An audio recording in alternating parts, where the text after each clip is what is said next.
Welcome again to another training video about Python. Again, as this has a lot of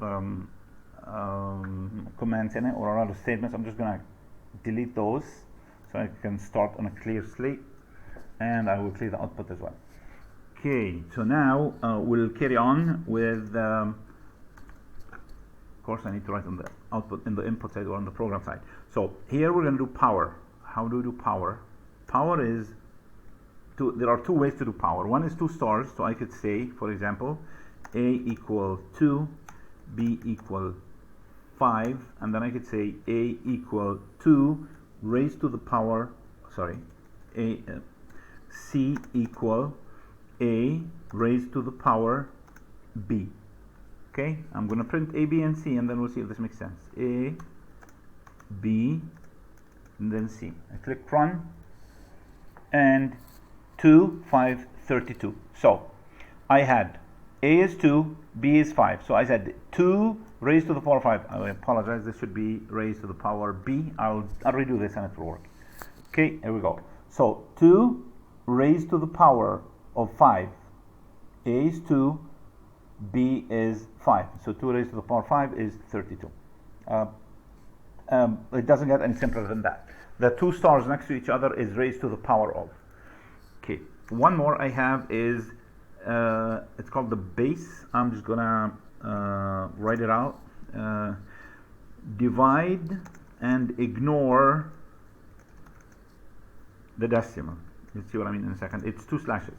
So I could say 5, let's say here, d equal 5 divided by 2, but I put 2 slashes. D divided by d equal b divided by 2, but 2 slashes, right? And I click print, or I type print d. Let's see what's going to happen. So it just gave me 2. That means it ignored the decimal part. It just gave me the integer value. And this happens in some cases where I want to ignore the decimal point, so I have an operator for it. So just to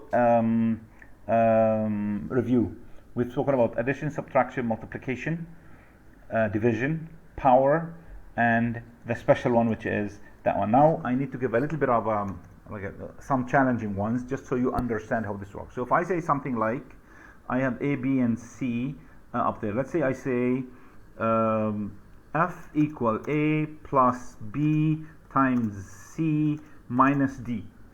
Okay, let's see what the output's going to be. Print f. I need you to understand that the BODMAS applies here. If you're confused, as in you don't know what's going to happen, then guess what? Put brackets around everything. So in this case, I don't add a plus b then multiply by c. This one is computed first. That's how the computer works.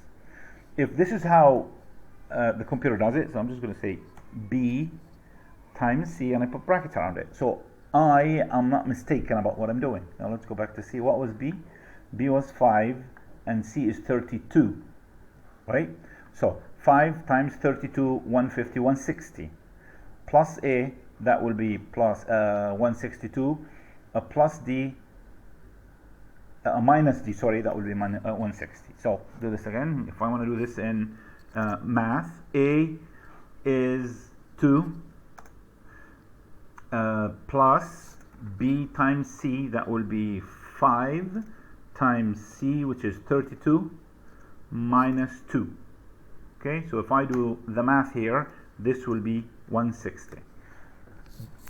If you're unsure about something, what something is, or what the bracket is, ensure you put the bracket in the right place. You're not putting it for the computer, just I remind you that. You're putting it for you, or for anybody who comes after you to read the code. If it is confusing, just put brackets wherever they're supposed to be. Even with the division as well, the same thing applies. So it multiplies or divides, then it subtracts. There will be another video coming up regarding these activities and other ones, more complicated ones, and we will have to introduce the if statement very soon. Talk to you in the next video.